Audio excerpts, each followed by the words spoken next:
Welcome to Hofstra University, home of the Flying Dutchman, and this year's first general election presidential debate-a-palooza. We are here in Hempstead, New York, on Long Island, where in just a few hours, Donald Trump and Hillary Clinton will step onto the stage for a 90-minute uninterrupted bathroom break-free showdown, moderated by NBC News' Lester Holt. The stakes are, in some ways, extremely, extraordinarily, existentially high for both candidates and their campaigns, as polls show the race now as tight as a tick in the final sprint to the finish line. With 43 news cycles left until E-Day, new state polls suggest that Democratic strongholds such as Pennsylvania and Colorado may now possibly be in play. Nationally, we've got a big league new Bloomberg Politics survey out today. It shows Clinton and Trump tied at 46%. That's amongst likely voters in a two-way national matchup. Add in the two third-party candidates, and Trump is up by 2 points. And amid an expectations arms race ahead of this first big debate, almost half of the people we polled nationally said they thought Clinton would do better on the stage tonight. 40% compared to Trump, Clinton's 50% thought Trump would win the night. We should note that while other national polls, including ours, show essentially a tied race, NBC News has a national poll out this evening that shows Clinton leading outside the margin of error. So, John, what does Hillary Clinton have to do this evening to win the day? Well, obviously she has to avoid any major screw-up that would cause her to be the story of tomorrow. But her biggest problem at this point, from everything we can tell from all this polling, is that there's just not enough Democratic enthusiasm for her. And to me, one of the things that could happen in this debate if she performs well, I know everyone's focused on what she's going to do to discombobulate Donald Trump, but that's part of what she could do. But other things she could do is explain with great clarity and connection and empathy for the American people why she wants to be president of the United States and get Democrats riled up for her in a way that they haven't been enough recently. I think destroying Trump, if the moment occurs, would be fine for her, obviously. But to me, the two most important things for her are to be comfortable, relaxed, and natural and likable, all of which she can do in these forums. And the other thing is, I think she needs to give people a sense of what she'd do to improve their lives as president in a really cohesive way, because there are even now people who support her who can't say. I think the biggest problem she may have this evening is she's thought about it so much. She's so well prepared, and she's proven over time she's done well in debate. She's never debated a Republican in a general election at the presidential level. Well, it's always new for you the first time when you're a presidential nominee. Literally no one in our careers has done more one-on-one debates than Hillary Clinton. And in truth, preparation has served her well in all past debates, virtually all past debates. And she's comfortable. You know, you can over-prepare for sure. But if you're the kind of person for whom preparation it makes you comfortable, then prepare all you want. I think you know she knows what she needs to do in terms of preparation. I'm not worried about that. She's been off the trail for the most part since an event in Florida last week. Right. And we understand she wants to prepare. That's normal. But a lot of candidates like to get out and do some public events, talk to real voters, remind themselves why they're running for president. Right. She's not done that. Right. And so we don't really know what her mind is like. When I saw her last week in Orlando, and I believe at her last event, she was in a very good place. Right. But couple days, it's like in an athlete, you know, you go down, no scrimmaging, no real games, rather just scrimmaging. We'll see if she comes tonight ready and prepared to do what is a difficult thing, which almost no one has done, which is beat Donald Trump in a debate. All right, so we talked about what Clinton needs to do. What is Trump's mission tonight? Well, I know you have a very crystalline theory about this, and I don't think it's that controversial. I mean, look, there's a lot of people in America and a lot of Republicans still, some of whom have come home to him but are still tentatively home with him, who look at him and still don't really know whether he has the temperament or the intellect or the knowledge of the world to be the president of the United States. And all of those things he has to somehow do, I think. Temperament, intellect, and knowledge. He's got to seem smart enough. He's got to know enough substantively. Yeah. Not everything in the world, not as much as Hillary Clinton, and then he can't lose his cool. I think those two things are vital, or three things. Don't lose his cool, act in a dignified and presidential way, and not be tripped up on substance. I'll tell you the other thing that I think is increasingly important, and I predict we'll see tonight a lot of, which is he needs to talk about the core issues that got him wide support that aren't immigration and trade. They are Washington must change, and we need to fight on behalf of the American people to create jobs.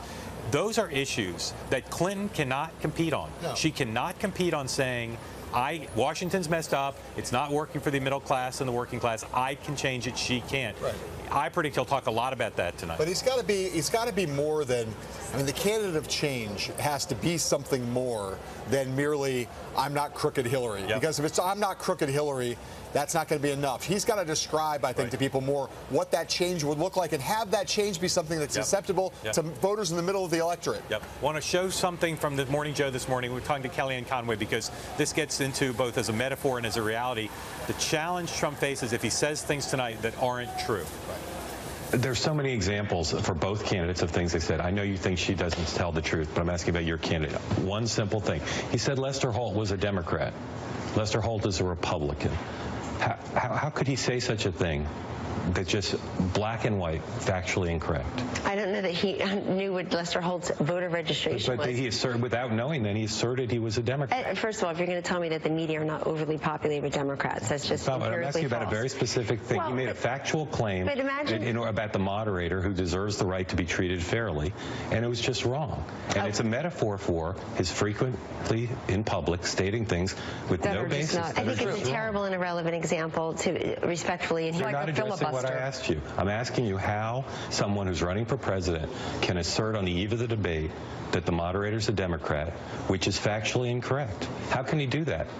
I think what Donald Trump was trying to convey is that the media are filled, writ large, the media are filled with people. Not what he said, though. He said he's a Democrat. Should he have asked him his voter registration? We shouldn't have asserted. He didn't say, I don't know what he is, but I think he's biased. He said he's a Democrat. The thing that concerns us is not the moderators themselves who have been selected by the commission, because they will be seen as fair and even-handed. What bothers us, Mark, is the very public and very coordinated attempt to game the refs. The Clinton campaign has worked very hard to make sure that tonight, if Trump doesn't tell the truth, he's held accountable. I understand why they did it, because he hasn't been held accountable. She said things that aren't true, that she hasn't always been held accountable, but he's done it more. And I believe that tonight, this could be a problem for him. He must tell the truth, or if not, Hillary Clinton will hold him accountable. She has told untruths. She has told untruths. She's lied, unquestionably. His campaign has been a cavalcade of moments where he's either been totally cavalier, disregarding the truth, or just outright lying. The New York Times had a very good story just showing how many times he lied in the course of just last week. And I do believe we have a huge debate, I'm sure, around this debate, whether Lester Holt should be the fact checker, whether Hillary Clinton should be the fact checker. One of the two of them is going to be the fact checker. And if this becomes the liar debate for Donald Trump, it'll be bad for him. Whatever it is that compels him to tell lies, even when they're not particularly in his advantage, whatever it is, he would be really smart not to do it tonight. Really smart. That's an understatement right there. All right. The conventional wisdom is that strong debate performances tend to help candidates less than bad debate performances can hurt them. So, Mark, if you had to choose one thing, and again, let's just try to focus on one issue, what do you think is likely to give Hillary Clinton the most trouble, biggest trap she could fall into? Well, I wonder if Lester Holt will bring it up tonight, since it came up so much in the Commander-in-Chief forum. But her emails and the foundation, she still has not addressed it. The Clinton campaign gets sick of me saying this, but she still has not addressed why she had the server and what was wrong with doing it. And I think she's just never been comfortable talking about it. She's had plenty of time to practice. But if that comes up tonight and Trump is deft in handling it, I think it could be the moment of the night, simply because she's so uncomfortable addressing those issues. Whether Lester Holt brings it up or not, it's going to come up, because Donald Trump will bring it up if Lester Holt doesn't. And I think this will be a short conversation because you and I agree about it. But if Trump brings it up, I don't think she has to address it. You know, the format tonight is pretty loosey-goosey. I think people who like engagement, interaction will like it. If Lester brings it up, she's got to address it. He's got to address it. She's got to address it. If Trump brings it up, I'm not sure she does. I think she can deflect it and say, we've talked about that. Let's talk about your crooked foundation. But in the end, you and I agree about this, that whatever you think are the substantive problems in these areas, emails and foundations, she has not been clean, crisp, compelling, convincing, talking about them. On a couple of occasions, she's gotten close, but she's never got fully there. And that is a thing where, given her discomfort, a lot of eyes will be on her. Her trustworthiness problem is a big problem, the polls show. She got to be able to do it well tonight. And again, for those voters who don't like that aspect of her, it goes to Washington business as usual, career politicians. I get why the Clinton people are frustrated by it, but to me, that is the issue on which she's never proven she can handle the complexity. All right, so let's ask the same question in reverse about Donald Trump. What one issue And again, let's put aside the question of his lying, because you named that already as a big problem for him. But let's focus on another issue that could be his kryptonite tonight. There are so many that, for a normal candidate, would be on the list. I actually think the problem for him, I don't think Lester's going to ask him how much a quart of milk costs or who the prime minister of Bolivia is, or maybe they have a president. I think the problem for him is if he makes a factual error that is just galling. That is not a gotcha factual error, but it's just he doesn't know. See, this is where I think there's that's one problem. Another potential pitfall for him. Another big one is with the thing we addressed earlier when we said he couldn't lose his cool.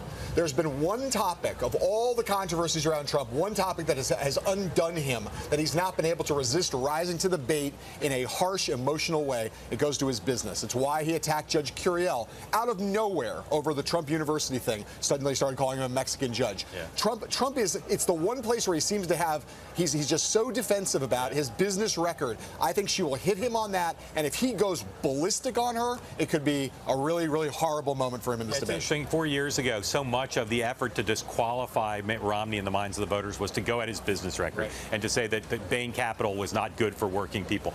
The Clinton people have spread out what they've gone after. The business thing, they're not paying haven't paid nearly as much attention to it as the foundation, as his foreign policy pronouncements, etc. It'll be interesting if she does go that route tonight, because in the nomination, there was a nomination debate where I believe it was a Fox debate where they came after him on his business record, and he did not handle it particularly well. He never handles it well, never does. Yep. All right, we are going to have complete pregame and postgame coverage of this big first presidential debate live from here at Hofstra University. That will start at 8:30 p.m. Eastern, and we'll live stream on Twitter. If you want to watch us there, follow us at @BPolitics. This Twitter thing has never been done before, folks, so check it out. Up next, we will take the Crosstab Express through our latest Bloomberg Politics national poll, and we'll be right back.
We're back here live on the campus of Hofstra University. You can hear the sights and sounds behind us. There's helicopters flying overhead and lots of students and others cheering. And this is, of course, the place where Hillary Clinton and Donald Trump will soon take ye old debate stage and duke it out for 90 minutes. We're going to get a better understanding of the candidates' strengths and vulnerabilities and maybe their strategies tonight by turning to our brand new Bloomberg Politics national poll. It shows, as we said before, Clinton and Trump are now tied in the two-way race at 46%. The last time we polled nationally in August, Clinton had a 6-point lead. That change is roughly in accord with some other national surveys out now showing the race tied. Some of Trump's improved standing is based on the fact that he's consolidated the Republican vote, but there's another place where Trump has gained that may well concern the Clinton campaign. The Democratic nominee appears to be struggling to earn support from young voters. Clinton gets only 40% of those 18 to 34 who we surveyed across the country, while Trump gets 36%. Libertarian Gary Johnson is getting 11%. In 2012, according to the network and AP exit polls, President Obama won more than 3/5 of young voters in both his first campaign and his reelection. So, John, what does this mean for the debate tonight and the broader challenges of Hillary Clinton? Well, look, I mean, it means that, you know, that we are headed into a very close race, and you know, I think there's a chance that both candidates will do well tonight, and we will come out of this and we'll still have a very close race. This problem with young voters she has is really, really significant, and you know, she's 20 points off Barack Obama's performance. Yeah. Even if you take all the Gary Johnson vote in our poll, 11%, a lot of that is millennial vote. Even if you give that all to Hillary Clinton, she's still 9 points off Barack Obama's performance. And that's a problem. What compounds the problem is that's where they're telling pollsters the question of getting them out to vote, right? And you know whether the contribution from those voters is as high. So she's got problems there, and I think it really crystallizes what we talked about before in terms of what she needs to do this evening. Young voters want to hear, how are you going to make my life better? How are you going to keep the planet from overheating? How are you going to create an economy with real jobs where I can earn a living? How are you going to reduce college costs? She's got plans on all these things, but can't she talk about them in a way tonight, not just on the standard television, but on our Twitter feed, on our coverage, on all the ways young people are going to learn about this debate? Can she break through with them? Yeah, 100%. Very, very important and becoming one of the central issues of this election, I think, in terms of demographics. All right, there are two other questions that we asked in our poll that capture narratives that each candidate will be trying to combat tonight. Hillary Clinton still faces an uphill battle to convince voters that she is honest and trustworthy. In our poll, 71% of likely voters said her truthfulness was either poor or just fair. That is compared with 61% for Donald Trump. Meanwhile, Trump's challenge is to prove that he has the knowledge of the economy and world events that it takes to be president. Only 55% of likely voters said that Trump's intelligence was excellent or good, compared to 72% who said the same for Clinton. So, Mark, same question you asked me. What do you think that these stats mean for the debate tonight and for the broader campaign? I don't think her honest and trustworthy thing is going to be addressed tonight, and certainly not by simply being honest and trustworthy. I think it's going to be addressed by her demeanor. I think this has been a challenge throughout her time in politics, from a Senate candidate, presidential candidate, 8 years ago. Can she give people a sense of what she's like that you've seen with her privately, that I've seen? With Trump, I think it's a huge deal. Yeah, it's a huge deal with Trump. It's a huge deal. It's like the question of, like, there are just there are too many voters right now for Donald Trump that think he is a stupid hothead. And if he can fix stupid hothead, that's why he'd be a lot closer to getting elected president. That's why I think, go back. I keep saying the same thing. Go back to the way he was with the Mexican press conference. Go back to the way he was at the Anderson Cooper town hall. If he can just do that for 90 minutes, I don't think he can lose the debate. He may not win it. They may tie. But if he does that, I don't think he can lose it. All right. When we come back, we're going to preview the debate with two journalists who've been covering the shooting match the whole way through, right after this.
us now are Bloomberg Business Week reporter Josh Green and Jenna Johnson, a political reporter for The Washington Post. Hi, guys. How's it going?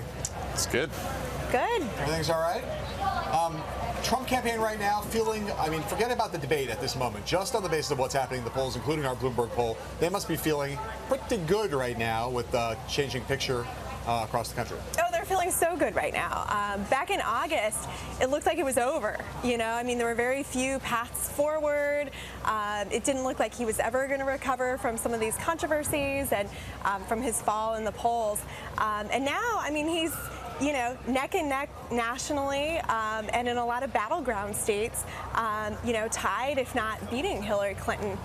They're overjoyed. So does that increase the pressure in this debate or the stakes of this debate for Donald Trump, or decrease them in some way? I think it decreases. If you look at when Trump has been at his best in debates in the primaries, it was when the polls showed him leading so he could get up there. He was cocksure, talking about his big lead in the polls. Now, as of this morning, he's got a 2-point lead in the new Bloomberg Politics poll in a 4-way race. He's where he wants to be. The polls are tightening. He's got a lead he can show to. He tweeted out that poll this morning about 10 minutes after we put it out. So I think he's full of confidence coming in, and I think he should be based on where he was and where he is today. A reality of debates in the last few cycles has been aggressive on social media by the campaign teams to try to set the narrative for the media and the public in the first 15 minutes. I know the Clinton campaign has that operation. Does the Trump campaign? Well, if you count Trump's campaign manager going on television this morning and yelling at reporters who travel with the campaign for being too negative on Twitter, I mean, they're closely watching what people are saying, what people are doing, but it's not the same sort of operation that you see with the Clinton campaign. The Clinton campaign volume tonight is going to be massive. They will jump on everything on social media. Yeah. I'm curious to see if the Trump campaign does. Do you find the Clinton people to be a mirror image of the Trump staff feeling upbeat, feeling a little concerned, or do they seem confident to you?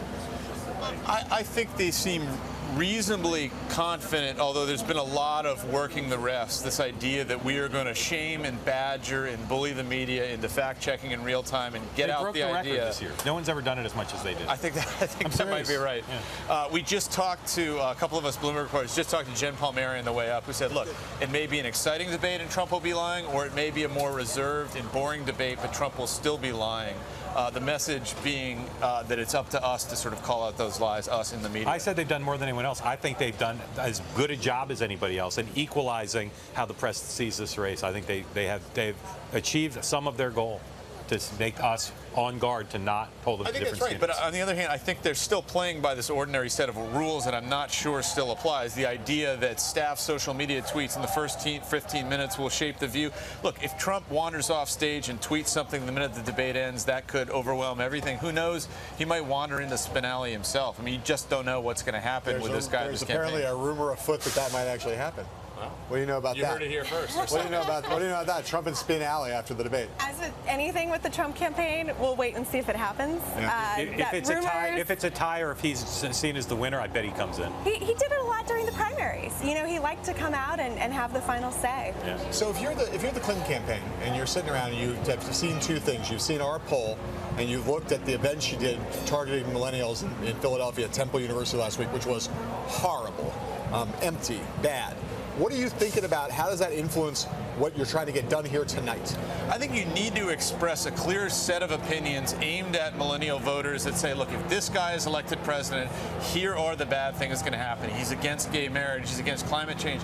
But the other really important point I think she has to drive home is this is not just about Donald Trump. If you are a Gary Johnson or a Jill Stein supporter, if you look at our Bloomberg 4-way poll, that's the margin of difference between a tie race and Trump in the lead is a bunch of millennials going over, especially to Gary Johnson. She needs to send the message to those voters, hey, there is something real big here at stake. You need to support me even if I'm not Bernie Sanders. Jenna, we know Clinton's got a pretty robust travel schedule out of here with her and surrogates over the course of the next week, so that no matter what happens, they've got a plan. What's the Trump plan for the rest of this week? Well, I mean, he's also planning on being out there frequently. They're still firming up a lot of these plans, but I think we can, in the weeks forward, see a lot of what we've seen the last few weeks since he brought in new campaign leadership. Regular policy speeches where he tries to lay out more specifics on these broad ideas that he's had. and big rallies in battleground states, which is really when he's happiest and in his element. You are America's leading scholar of Stephen Bannon. He's not done any interviews except the one he did with you, as far as I know. He doesn't do TV. He's not been high profile. What's your sense of his role now? My sense of his role is he is the guy sitting there at Trump's right hand, trying to, focus all of Trump's manic energy into a way that would be kind of productive. They're not going to weird states like California or red states he's going to win. They're focused on a set of swing states. I think they're focused on a clear message. Trump is going to be tonight that Clinton is fundamentally corrupt, incompetent, just a resume. I think that's a phrase we might hear from Trump. All of that, I think, is Bannon's doing. Josh behind Green, the scenes. Josh Green, PhD in Bannonology. Jenna Johnson, PhD in pretty much everything. Thank you. Up next, we have a surrogate showdown after this quick break.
You already are the oldest president in history, and some of your staff say you were tired after your most recent encounter with Mr.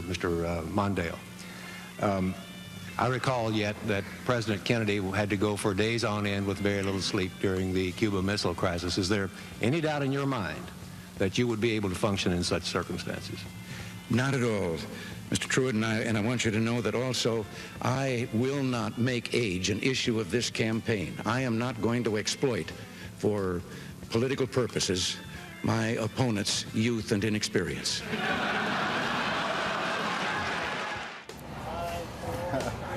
That was Ronald Reagan on the presidential debate stage with Walter Mondale back in 1984, one of the great comeback debates and comeback lines in presidential debate history. Joining us now here on set, Peter Navarro. He is a Trump campaign economic advisor and a professor of economics and public policy at UC Irvine.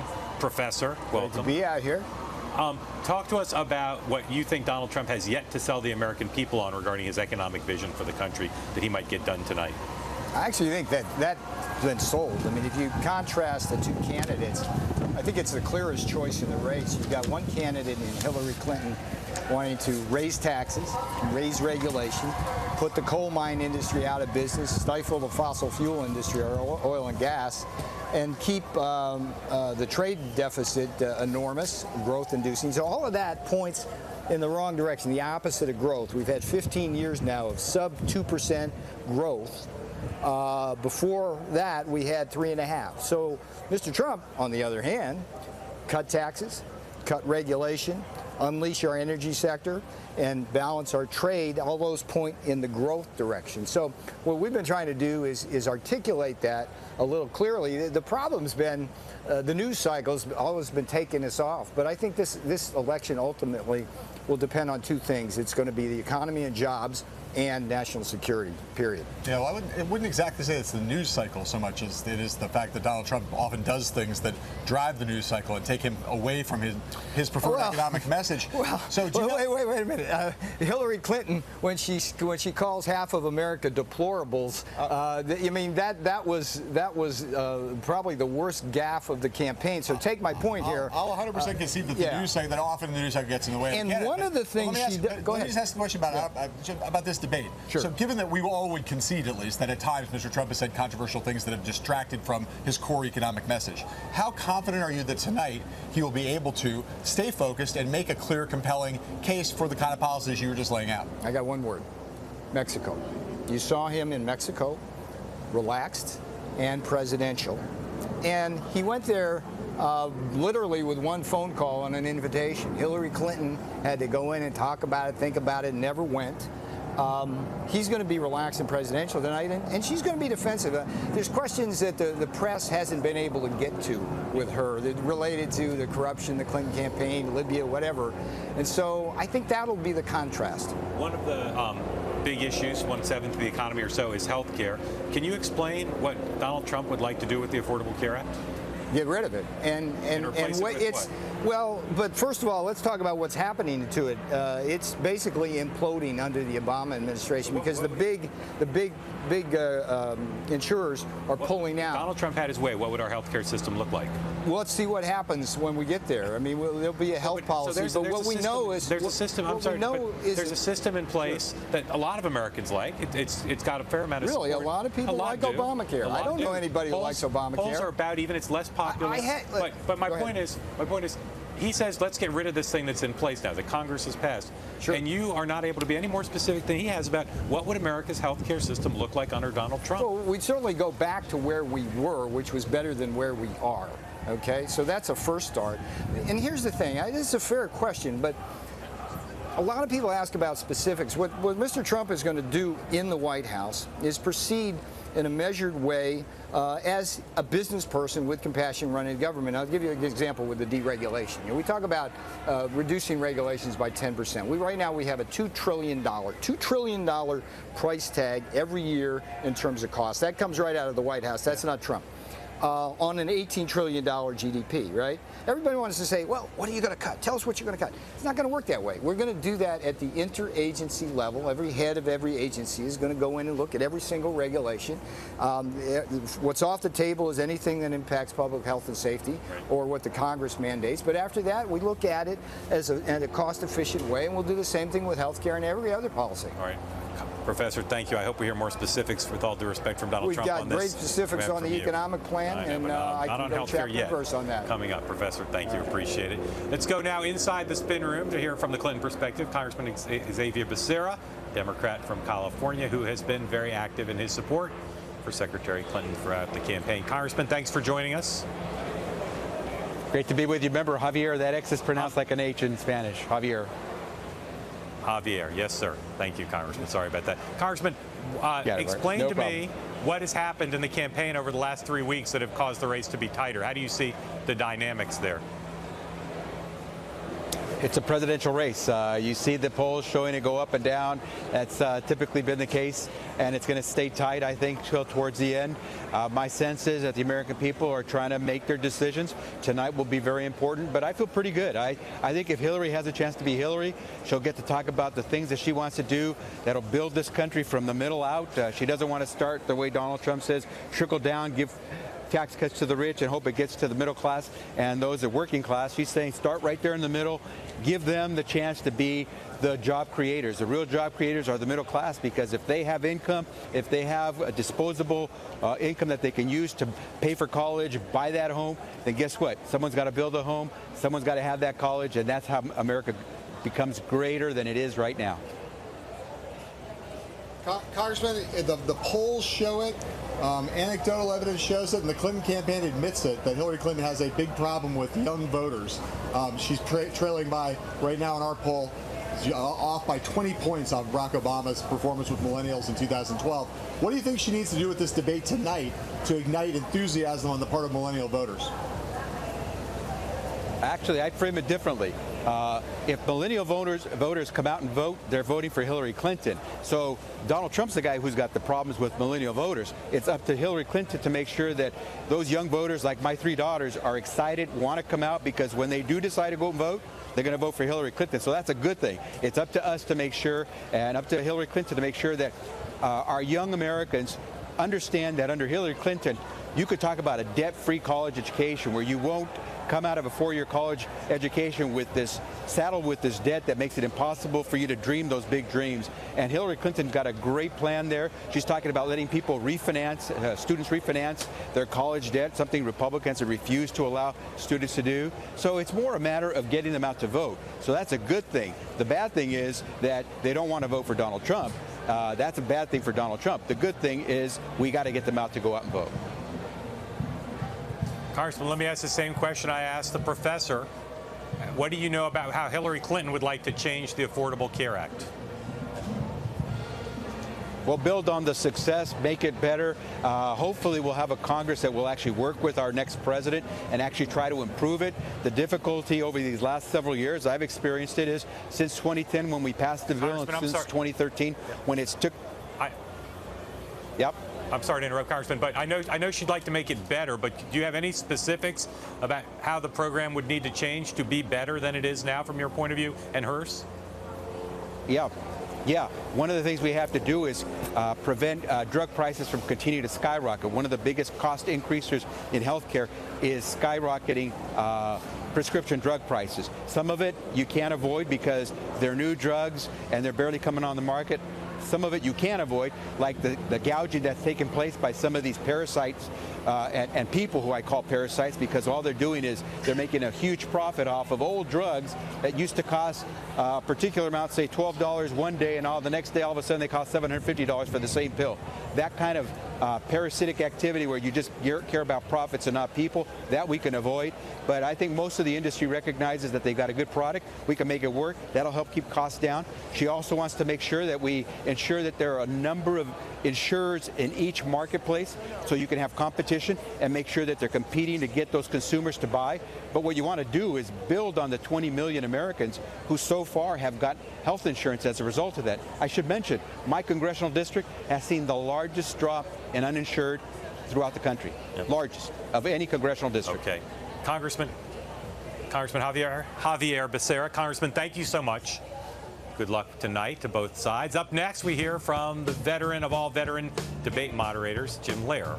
And if you're watching us in Washington, D.C., you can listen to this program every day on the radio at Bloomberg 99.1 FM. We'll be right back.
tonight, there will be a lot of focus on the man who's going to be moderating this debate. That's NBC News' Lester Holt.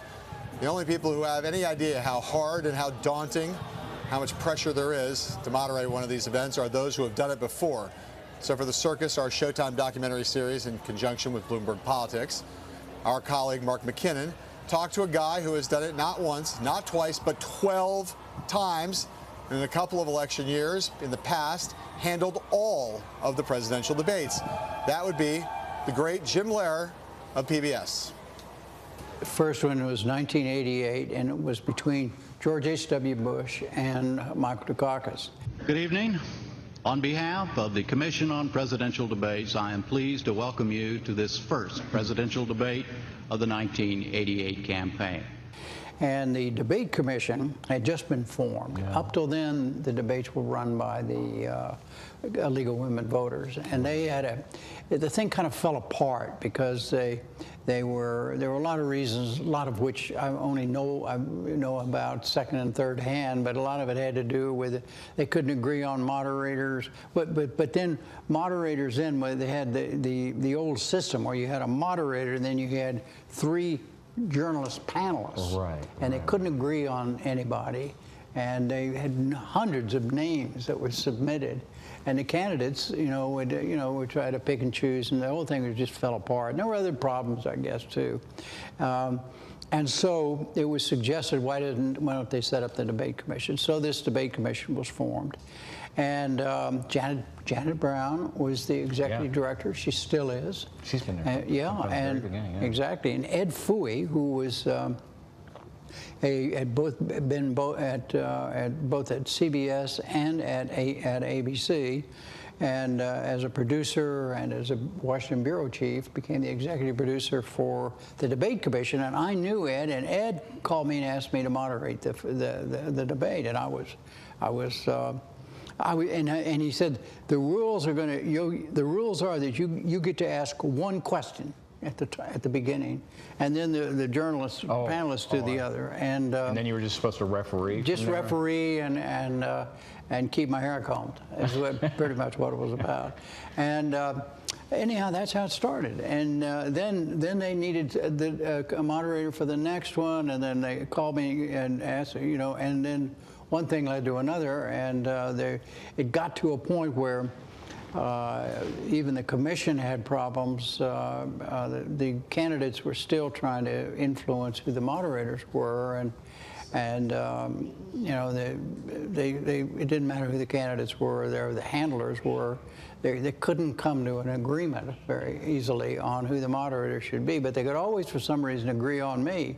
And that's why you moderated all 3 debates. It wasn't because I was wonderful or anything like that. They finally, one time, it was a Clinton-Dole debate, the debates, and they had already agreed on me to moderate the first debate.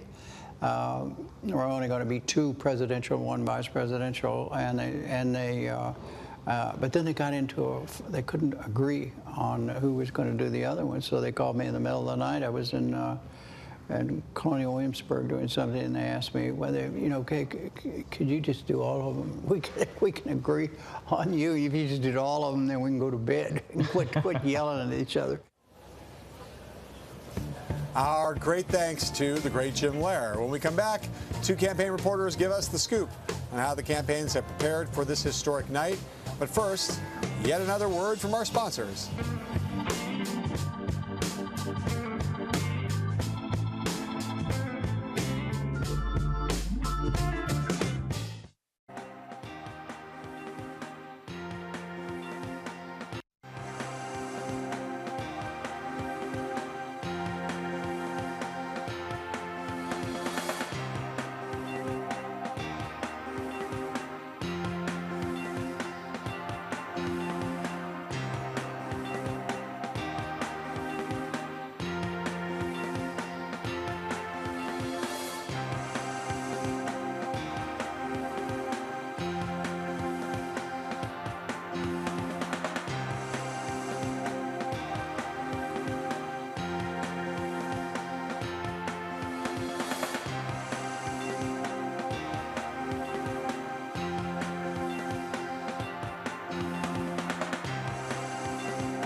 I think Mr. Nixon is an effective leader of his party. I hope he would grant me the same. The question before us is, which point of view and which party do we want to lead the United States? Mr. Nixon, would you like to comment on that statement? I have no comment. Some vintage American history there. The very first nationally televised presidential debate featuring, of course, Richard Nixon and John F. Kennedy back in 1960. With us now on the site of tonight's first presidential debate of this cycle, two Bloomberg Politics reporters ready to watch history being made here. Margaret Talev, who covers Hillary Clinton as well as the White House, is with us, as well as Jennifer Jacobs, who covers the Trump beat. Jennifer, you've done a lot of reporting on the Trump campaign's view of their paths to 270. They still claim they can do well in Pennsylvania, but they're talking less about Pennsylvania now than they ever have. It all starts, as we always say, Florida, Ohio, North Carolina, but where are they looking to get them the rest of the way to 270? You got it. So you can tell from their campaign schedule where they're focused, and it's the typical states. It's Ohio, it's Florida, Nevada, New Hampshire. You can tell from where they're traveling, what they're looking at, but they say that they're campaigning for governor in these certain concentrated states, and they're campaigning for county supervisor in a certain number of counties, and that's where they're really concentrating. They're starting to dabble a little bit in other states as well, beyond just that core focus. Like you'll see they're traveling to Michigan, and they're starting to travel to Maine. They're starting to focus on New Mexico again. Pennsylvania is still really crucial. I talked to a couple of their strategists this week, and they said absolutely it's a super high priority. It's just they don't think that they need it to win. They truly believe that if the campaign were today, that they have the electoral votes to win without Pennsylvania. So today, one market hour on Morning Joe today, we had a little interchange with David Plouffe, who famously over the summer at a Bloomberg event at the Republican National Convention in Cleveland said that he thought that he had the Clinton campaign had a 100% chance of winning. 100%. And today he reiterated that, said 100%. 100%. So I ask you, David Plouffe is a smart guy who got a guy elected president once and then got him reelected. Is David Plouffe just trying to calm the nerves of Democrats who are freaking out? Or do you think he genuinely thinks she has a 100% chance of winning? I love that they use that word calm, because that's, I think, exactly why they have David Plouffe out there, right? I mean, who's going to be in the spin room for Hillary Clinton tonight? Is it going to be Bill Clinton? Not as far as I know, although if it is, I'm dropping everything and running right in there. You know, is it going to be, I don't know, like anyone else you can think of? No, it's going to be David Plouffe. And the reason why is he's unflappable, he's calm, he's cool, and he's got a great poker face. And credibility with us. He does have credibility. With us, meaning the press, not just us too. Well, he has credibility because of his success with Barack Obama. David Plouffe and the Clinton campaign, David Plouffe's a numbers guy, and he understands that rationally with numbers, this is still probably her race to lose. But boy, you remember like a few weeks ago when we were thinking, I wonder when she goes to Arizona to really try to gain, say, like, is she going to go to Georgia? Okay, and now we're looking at an even race. When you throw Gary Johnson in the mix, maybe a race that Donald Trump is poised to win, you still see her path. You still see poll numbers in Virginia. You still see why, if this is like this kind of a race, why it's still her race, why David Plouffe feels that way. But when it's this race, it's much more of a problem for her, and the polls are starting to show that. Who do you see as, in her campaign now, anyone who's, I won't say panicked, but is there a camp that's more worried, or are they all, like David Plouffe, basically saying, this is ours? It is a camp that is all trying to convince themselves that if they just stay calm and don't blink and freak out, that she can sort of stay the course. And Jen Palmieri, her communications director, walking through the filing center a short time ago, wearing a pin that I think you can buy if you're a Hillary Clinton supporter that says, I believe that she will win. Square pins. You're going to see a lot of her surrogates, her top surrogates, wearing these pins now. And that is, again, to project this aura of calm. When they talk about what they want to do in this debate tonight, they're talking about her chance to speak to the audience of maybe 100 million people, and that's what she needs to focus on. They are trying to talk themselves into the idea that if she just remains focused on the issues and the voters and not Donald Trump, she can still prevail. So we learned this weekend that one of the great secrets of Clinton debate prep, we found out who played Donald Trump throughout it, which was her longtime in-and-out aide, Philippe Reines. what in the end, what do we know about Trump debate prep? Did it just stay cheeseburgers and Cokes in Bedminster, or did they ever get a little bit more formal, a little more serious along the way? Well, they did have a podium, I know. So he practiced for 5 hours last Sunday. He's been going each Sunday to Bedminster, as you said, spending some dedicated time there. You know, some candidates just, hole up behind closed doors and really study and cram. He wasn't doing that as much, but he did do some actual practice with a podium. And a couple of his strategists told me that at one point he really had an aura that he was projecting that they said was exactly spot on. And one of them said, I'm not sure if we can bottle that and have him present that exact same demeanor on stage, but he said that he absolutely nailed it during practice. Did anybody ever come around and actually play Clinton in any of that? That I'm not sure. Okay. I don't think so. All right. I don't think so either, but big night here. Ladies, enjoy it. Work hard and win. Go team fight. Jennifer Jacobs, Margaret Tao, thanks. We'll be right back with an important announcement about your debate tailgating plans after this.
Okay, so we got some big news here. At 8:30 p.m. Eastern tonight, Mark and I will be hosting a pregame debate show live right here from Hofstra University in Hempstead, New York on Bloomberg TV. But here is the deal. You can also watch that coverage along with the debate itself in a live stream on ye olde Twitter.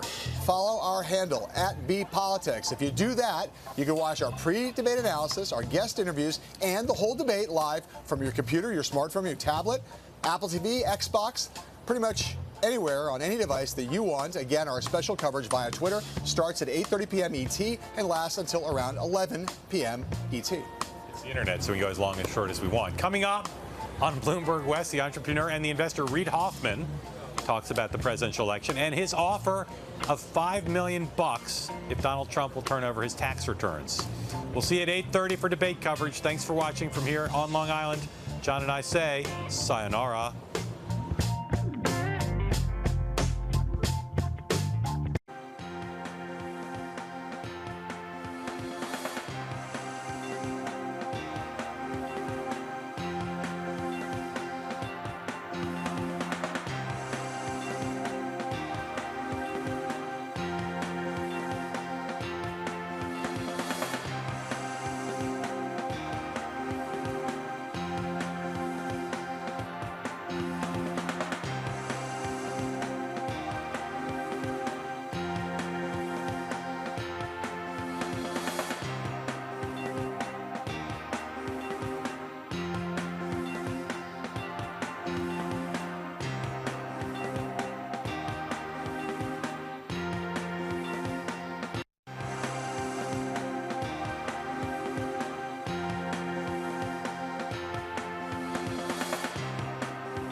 I'm Mark Crumpton. You're watching Bloomberg West. Let's begin with a check of your first word news.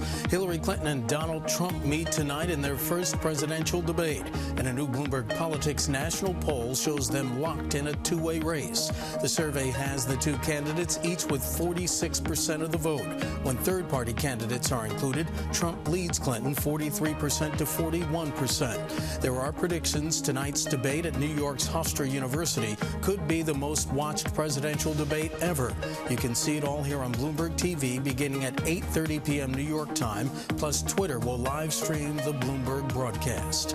Iran released 65-year-old Homa Hodfar, a retired Canadian-Iranian professor, on what it called humanitarian grounds. Hodfar and other dual nationals were detained for months, swept up by hardliners and the security services. The state-run news agency says Hodfar was flown out of Iran and returned to Canada via Oman. About 60 investors representing more than $2 trillion in assets are joining the NCAA, entertainers, and businesses in calling for North Carolina to repeal its law limiting LGBT protections against discrimination. The group says North Carolina appears headed for what it calls a state government-inflicted recession. Global news 24 hours a day, powered by more than 2,600 journalists and analysts in over 120 countries. I'm Mark Crumpton.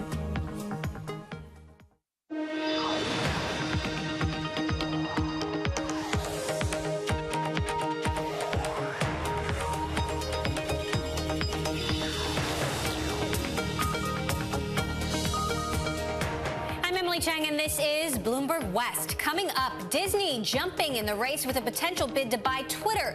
What the media giant sees in the struggling social media company, we will discuss.